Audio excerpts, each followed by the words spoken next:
यह कहानी है एक ऐसे आदमी की जो दौड़ता है, परंतु उसकी यह दौड़ किसी खेल का हिस्सा नहीं है, बल्कि यह उसकी जिंदगी की सबसे बड़ी चुनौती है।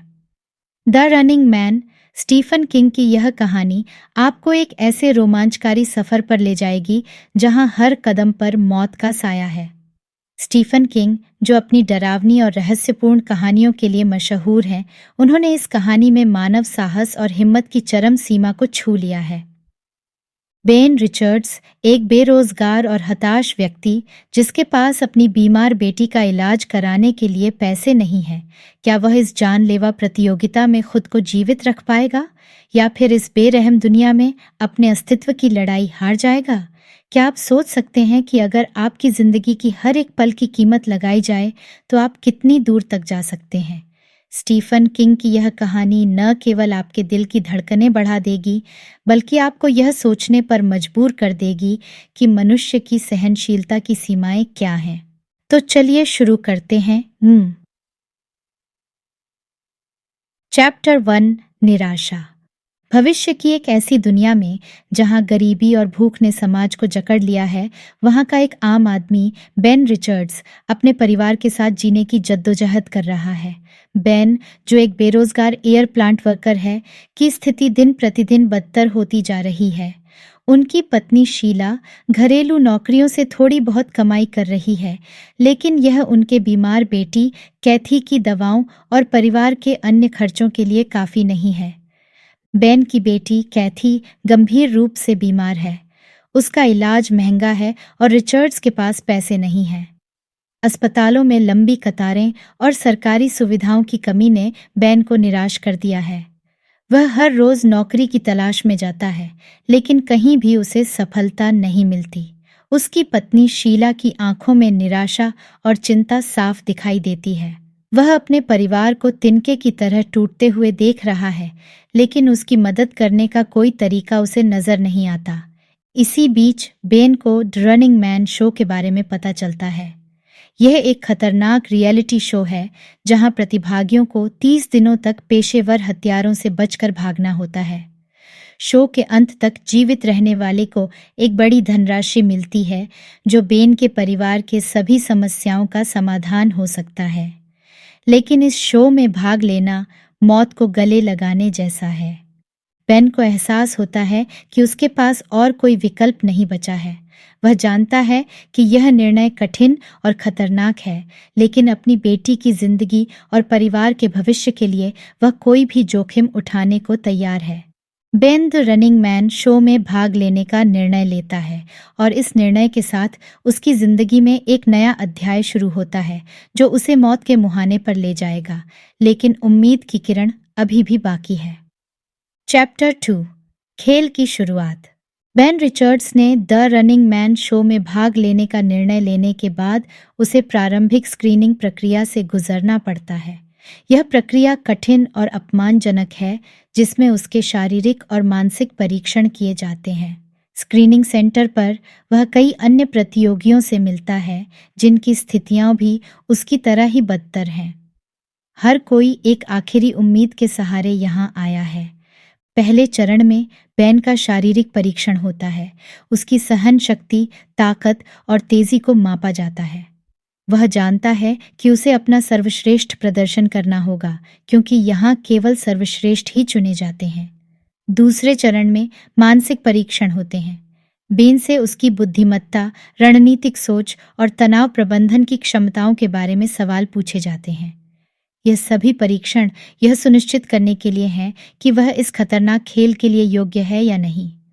अंततः बेन को शो के लिए चुना जाता है। चयन प्रक्रिया समाप्त होने के बाद उसे शो के नियमों और शर्तों के बारे में विस्तार से बताया जाता है। शो के नियम सख्त और निर्मम हैं। बेन को 30 दिनों तक पेशेवर हथियारों से बचकर भागना होगा। यदि वह पकड़ा जाता है या मारा जाता है तो खेल खत्म हो जाएगा और उसका परिवार बिना किसी सहायता के रह जाएगा। लेकिन अगर वह जीवित रहता है तो उसे एक बड़ी धनराशि मिलेगी, जिससे उसके परिवार की सभी समस्याएं हल हो जाएंगी। बेन को प्रारंभिक सहायता के रूप में कुछ धनराशि, नकली पहचान पत्र और विभिन्न स्थानों पर छिपने के लिए कुछ सामग्रियां दी जाती हैं। उसे 1 घंटे का समय दिया जाता है, जिसके बाद हत्यारे उसकी खोज में लग जाएंगे। इस 1 घंटे के भीतर बेन को अपनी योजना बनानी होगी और जितनी दूर हो सके भाग जाना होगा। खेल के पहले दिन बेन की स्थिति तनावपूर्ण होती है। वह जानता है कि उसे अपने जीवन के सबसे कठिन और खतरनाक दौर से गुजरना है। वह अपने परिवार के भविष्य के लिए दृढ़ संकल्पित होता है और अपने साहस को एकत्रित करके खेल की शुरुआत करता है। चैप्टर 3 पहले मुकाबले। खेल की शुरुआत होते ही बेन रिचर्ड्स अपने आसपास की दुनिया को नए नजरिए से देखता है। उसे हर कोने में खतरा महसूस होता है। वह जल्दी से अपने शुरुआती स्थान से दूर जाने की कोशिश करता है, जिससे कि हत्यारे उसे जल्दी न पकड़ सकें। बेन को पता है कि उसे अपनी चालाकी और चतुराई का पूरा उपयोग करना होगा। पहले कुछ घंटों में बेन का सामना कई चुनौतियों से होता है। वह भीड़-भाड़ वाले इलाकों में छुपने की कोशिश करता है ताकि हत्यारे उसे ढूंढ न सकें, लेकिन यह आसान नहीं है। बेन को हर कदम पर सतर्क रहना पड़ता है। उसे यह भी एहसास होता है कि हर जगह पर निगाहें हैं और लोग उसे पहचान सकते हैं। पहले दिन के अंत तक बेन का सामना हत्यारों से हो ही जाता है। एक सुनसान गली में 2 पेशेवर हत्यारे उसे पकड़ने की कोशिश करते हैं। बेन की सांसें तेज हो जाती हैं, लेकिन वह अपने डर को काबू में रखता है। वह तेज दौड़ता है, गली के अंत में एक बंद रास्ते की ओर बढ़ता है। हत्यारे उसका पीछा करते हैं, लेकिन बेन की चालाकी और उसकी जान बचाने की इच्छा उसे एक नई रणनीति बनाने में मदद करती है। बेन एक कूड़ेदान के पीछे छुप जाता है और हथियारों के गुजरने का इंतजार करता है।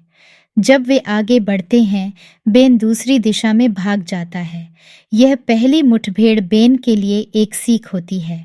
वह समझ जाता है कि उसे न केवल हथियारों से बचना है, बल्कि उनकी हरकतों को भी समझना है। पहले दिन की समाप्ति पर बेन थका हुआ और भूखा होता है, लेकिन उसे संतोष है कि उसने पहला दिन जीवित रहते हुए पार कर लिया है। वह एक सुनसान इमारत में रात बिताने का फैसला करता है, जहां वह कुछ आराम कर सके, लेकिन उसकी नींद बहुत हल्की होती है। हर छोटी आवाज उसे चौंका देती है। वह जानता है कि अगला दिन और भी कठिन होगा। चैप्टर 4 भागते हुए। दूसरे दिन की सुबह बेन रिचर्ड्स जल्दी उठता है और अपने अगले कदम की योजना बनाता है। वह जानता है कि उसे निरंतर चलना होगा और अपनी पहचान छुपानी होगी। वह अपने नकली पहचान पत्र का उपयोग करते हुए शहर से बाहर निकलने की कोशिश करता है। उसके पास थोड़े से पैसे हैं जो उसे शो के प्रारंभ में दिए गए थे। वह इन्हीं पैसों का उपयोग करते हुए सार्वजनिक परिवहन का सहारा लेता है। बेन एक बस में चढ़ता है, जहां वह साधारण यात्रियों के बीच छुपने की कोशिश करता है। उसकी आंखें हर समय बाहर के दृश्यों पर टिकी रहती हैं, ताकि किसी भी खतरे का पता चल सके।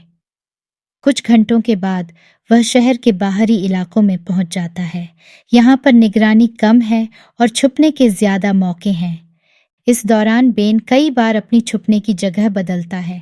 वह सुनसान घरों, खाली इमारतों और पुराने गोदामों में छुपता है। हर बार जब उसे लगता है कि वह सुरक्षित है, वह कुछ देर आराम करता है और फिर आगे बढ़ता है। इस तरह के जीवन ने उसे मानसिक और शारीरिक रूप से थका दिया है, लेकिन वह जानता है कि यह उसकी और उसके परिवार की जिंदगी का सवाल है। एक दिन बेन का सामना एक छोटे गिरोह से होता है। ये लोग भी समाज के हाशिए पर जी रहे हैं और किसी भी तरह के पैसे की तलाश में हैं। बेन उनसे बात करता है और उन्हें अपनी स्थिति के बारे में बताता है। उनमें से कुछ लोग उसकी मदद करने का फैसला करते हैं, क्योंकि वे भी शो के निर्माताओं से नफरत करते हैं। वे बेन को कुछ खाने पीने की चीजें और एक सुरक्षित जगह मुहैया कराते हैं, जहां वह कुछ समय के लिए आराम कर सके। लेकिन बेन को ज्यादा देर तक एक जगह पर नहीं रुकना है। वह जानता है कि हत्यारे उसकी तलाश में हैं और वे किसी भी समय उसे ढूंढ सकते हैं। इसलिए वह गिरोह के लोगों को धन्यवाद देता है और फिर से अपने सफर पर निकल पड़ता है। बेन का सफर विभिन्न शहरों और गांवों से होकर गुजरता है। हर नई जगह उसके लिए एक नई चुनौती होती है। कभी कभी उसे हथियारों से करीबी मुकाबले का सामना करना पड़ता है, लेकिन उसकी चतुराई और तेजी उसे हर बार बचा लेती है। वह हर जगह अपने पीछे केवल अपने पदचिह्न छोड़ता है, जो जल्द ही मिट जाते हैं। अगले कुछ दिनों तक बेन की मानसिक और शारीरिक थकावट बढ़ती जाती है, लेकिन हर कदम पर वह अपने परिवार और अपनी बेटी के चेहरे को याद करता है, जो उसे संघर्ष करने की ताकत देता है। वह जानता है कि उसे जीवित रहना ही होगा, चाहे इसके लिए उसे कितनी भी मुश्किलों का सामना क्यों न करना पड़े।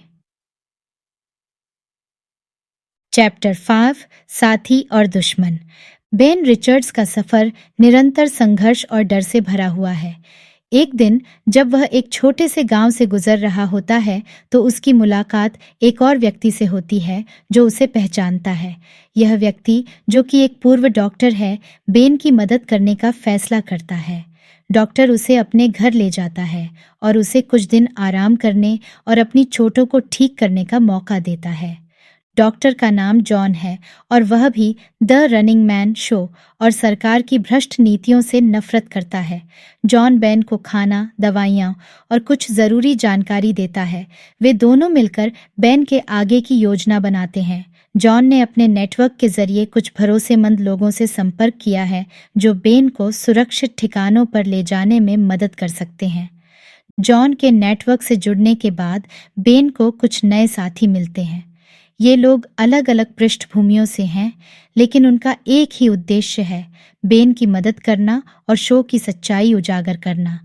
वे बेन को सुरक्षित ठिकानों पर छुपाते हैं, उसे खाने पीने की चीज़ें और ज़रूरी सामग्रियाँ देते हैं। इस बीच हत्यारे और भी खतरनाक होते जा रहे हैं। शो के निर्माताओं ने बेन को पकड़ने के लिए और अधिक अनुभवी हत्यारों को भेजा है। ये हत्यारे अत्यधिक प्रशिक्षित और निर्दयी हैं। बेन के साथियों को भी उनके बारे में पता चलता है और वे बेन को और अधिक सावधानी बरतने की सलाह देते हैं। एक दिन बेन और उसके नए साथियों का सामना एक खतरनाक हत्यारे से होता है।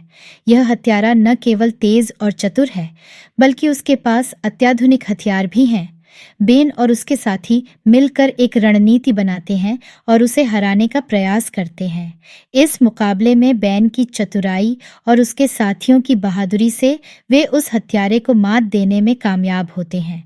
इस घटना के बाद बेन को एहसास होता है कि वह अब अकेला नहीं है। उसके पास अब ऐसे लोग हैं जो उसकी मदद कर रहे हैं और उसकी सुरक्षा का ध्यान रख रहे हैं। लेकिन इसके साथ ही उसे यह भी एहसास होता है कि अब खतरा और भी बढ़ गया है। हत्यारे और भी खतरनाक होंगे और उन्हें हर बार नई रणनीतियां बनानी होंगी। बेन और उसके साथियों की यह टीम अब और भी मजबूत होती जा रही है।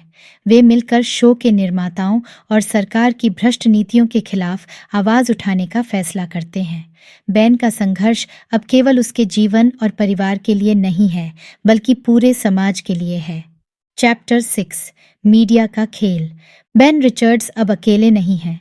उनके साथियों की मदद से वह न केवल अपने जीवन के लिए संघर्ष कर रहा है, बल्कि अब वह शो की वास्तविकता और सरकार की भ्रष्ट नीतियों को भी उजागर करने की कोशिश कर रहा है।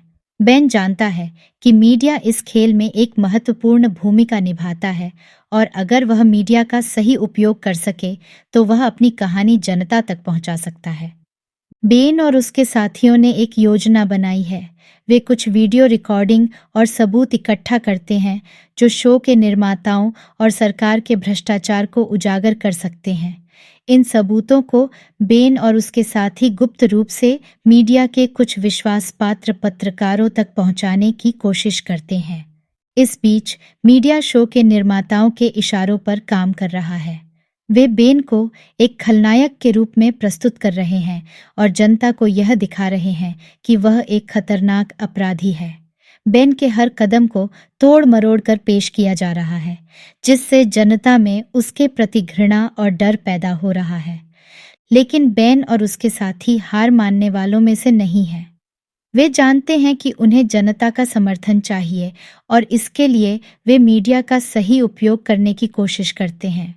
वे गुप्त रूप से पत्रकारों से मिलते हैं और उन्हें शो की सच्चाई के बारे में बताते हैं। कुछ पत्रकार उनकी बातों को सुनते हैं और उनकी मदद करने का निर्णय लेते हैं। एक रात बेन और उसके साथी एक गुप्त स्थान से एक लाइव ब्रॉडकास्ट करने का निर्णय लेते हैं। यह ब्रॉडकास्ट वे अपने गुप्त नेटवर्क के जरिए विभिन्न मीडिया चैनलों तक पहुंचाते हैं। इस ब्रॉडकास्ट में बेन शो की सच्चाई, सरकार के भ्रष्टाचार और अपने संघर्ष की कहानी बताता है। वह जनता से अपील करता है कि वे उसकी सच्चाई को समझें और उसके समर्थन में खड़े हों। इस ब्रॉडकास्ट का जनता पर गहरा प्रभाव पड़ता है।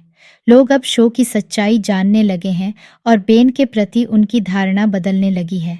बेन का संदेश तेजी से फैलता है और शो के निर्माताओं और सरकार पर दबाव बढ़ता है।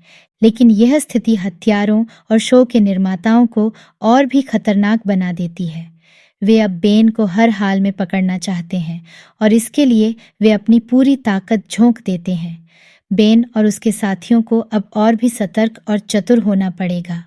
इस संघर्ष में बेन को अपनी ताकत और बुद्धिमत्ता का पूरा उपयोग करना होगा, क्योंकि अब उसकी लड़ाई केवल अपने जीवन के लिए नहीं, बल्कि पूरी समाज के लिए है।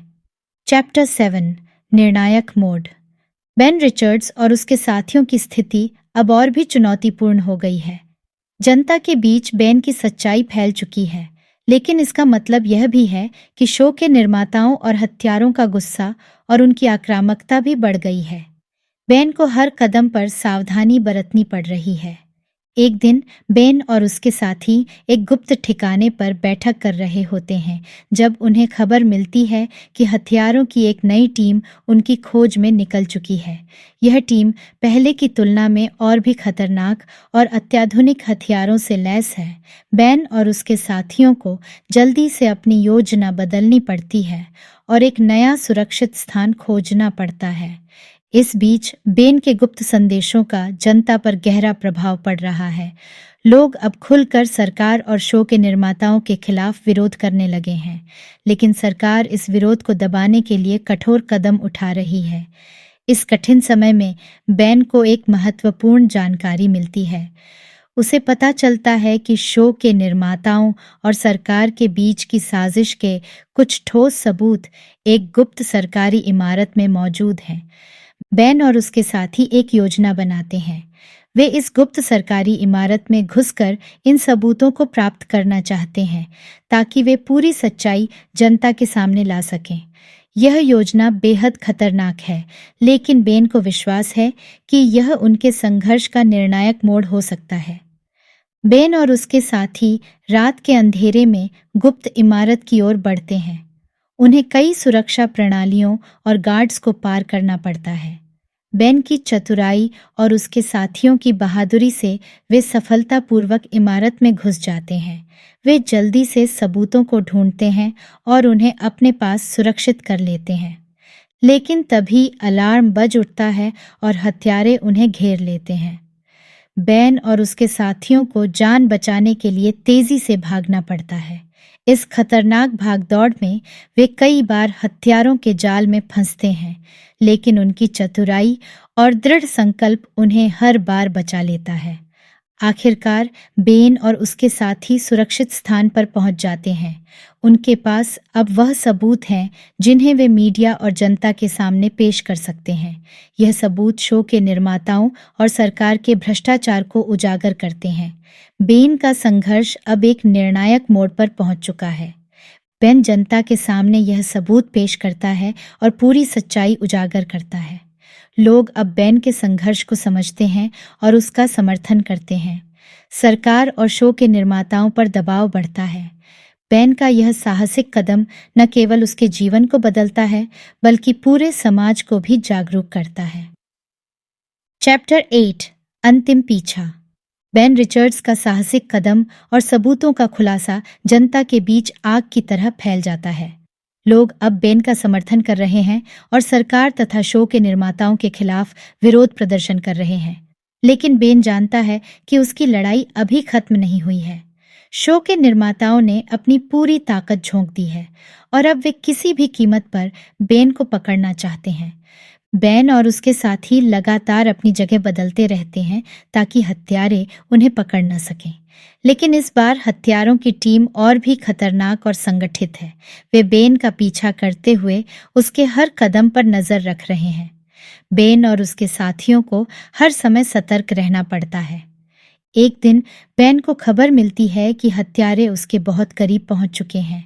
बेन जल्दी से अपने साथियों के साथ एक नई योजना बनाता है। वे एक सुनसान इलाके में एक आखिरी लड़ाई की तैयारी करते हैं। बेन जानता है कि यह उसका अंतिम मौका है और उसे पूरी ताकत और चतुराई से इस मुकाबले का सामना करना होगा। बेन और उसके साथी सुनसान इलाके में एक सुरक्षित स्थान पर छुप जाते हैं। वे हथियारों के आने का इंतजार करते हैं। जब हत्यारे वहां पहुंचते हैं तो बेन और उसके साथी अचानक उन पर हमला कर देते हैं। एक खतरनाक और रोमांचक लड़ाई शुरू होती है। बेन और उसके साथी अपने साहस और रणनीति से हथियारों का सामना करते हैं। इस लड़ाई में बेन की बहादुरी और उसकी चतुराई साफ झलकती है। वह अपने साथियों के साथ मिलकर हथियारों को मात देने की कोशिश करता है। हर कदम पर बेन की ताकत और उसके इरादों की परीक्षा होती है, लेकिन बेन हार मानने वालों में से नहीं है। बेन और उसके साथियों की साहसिक लड़ाई आखिरकार रंग लाती है। वे हथियारों को हराने में सफल होते हैं। इस लड़ाई के बाद बेन का आत्मविश्वास और भी बढ़ जाता है। वह जानता है कि अब उसके पास एक आखिरी मौका है कि वह सरकार और शो के निर्माताओं का पर्दाफाश कर सके। लड़ाई के बाद बेन और उसके साथी एक गुप्त स्थान पर इकट्ठा होते हैं। वे अपनी अगली योजना बनाते हैं। बेन को अब जनता के सामने आकर पूरी सच्चाई बतानी है और सरकार तथा शो के निर्माताओं को न्याय के कटघरे में खड़ा करना है। चैप्टर 9 खुलासा।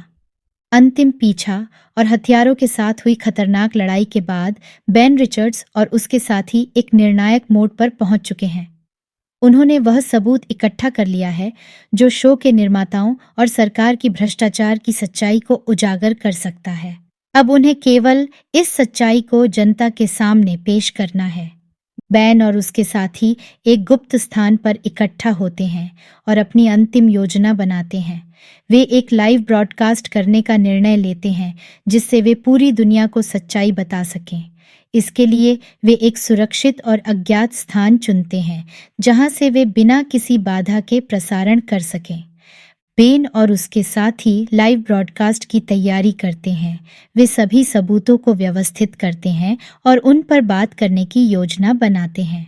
बेन का संदेश साफ और प्रभावशाली होना चाहिए ताकि जनता समझ सके कि शो के पीछे की असली सच्चाई क्या है। ब्रॉडकास्ट शुरू होता है। बेन कैमरे के सामने आता है और अपने संघर्ष की कहानी बताना शुरू करता है। वह बताता है कि कैसे दी रनिंग मैन शो एक भ्रष्ट और निर्दयी खेल है जो लोगों की जान के साथ खिलवाड़ करता है। बेन उन सबूतों को दिखाता है जो उसने और उसके साथियों ने इकट्ठा किए हैं। इन सबूतों में सरकार और शो के निर्माताओं के बीच के भ्रष्टाचार की सारी जानकारी शामिल है। बेन का संदेश तेजी से फैलता है। लोग उसके साहस और सच्चाई को सुनकर हैरान और प्रभावित होते हैं। मीडिया भी इस खबर को तेजी से फैलाता है और बेन के संदेश को सभी तक पहुंचाता है। इस खुलासे के बाद सरकार और शो के निर्माताओं पर भारी दबाव बढ़ जाता है। जनता के बीच बढ़ते गुस्से और विरोध के कारण उन्हें अपनी नीतियों और कार्यों का स्पष्टीकरण देना पड़ता है। अंततः सरकार और शो के निर्माताओं के खिलाफ कानूनी कार्रवाइयां शुरू होती हैं। बेन रिचर्ड्स का संघर्ष अब केवल उसके व्यक्तिगत जीवन का संघर्ष नहीं रहा, बल्कि यह एक सामाजिक क्रांति बन गया है। लोग अब जागरूक हो गए हैं और अपने अधिकारों और न्याय के लिए आवाज उठा रहे हैं। बेन ने न केवल अपनी और अपने परिवार की जान बचाई, बल्कि उसने समाज को भी जागरूक किया और भ्रष्टाचार के खिलाफ लड़ाई लड़ी।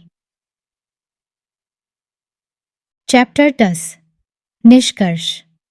बेन रिचर्ड्स का संघर्ष, साहस और दृढ़ संकल्प अंततः रंग लाता है। द रनिंग मैन शो और सरकार के भ्रष्टाचार का पर्दाफाश होने के बाद जनता में एक नई जागरूकता और आत्मविश्वास का संचार होता है। लोग अब बेन को एक नायक के रूप में देखते हैं जिसने अपनी जान की बाजी लगाकर सच्चाई को उजागर किया। सरकार और शो के निर्माताओं के खिलाफ कानूनी कार्रवाइयां शुरू होती हैं।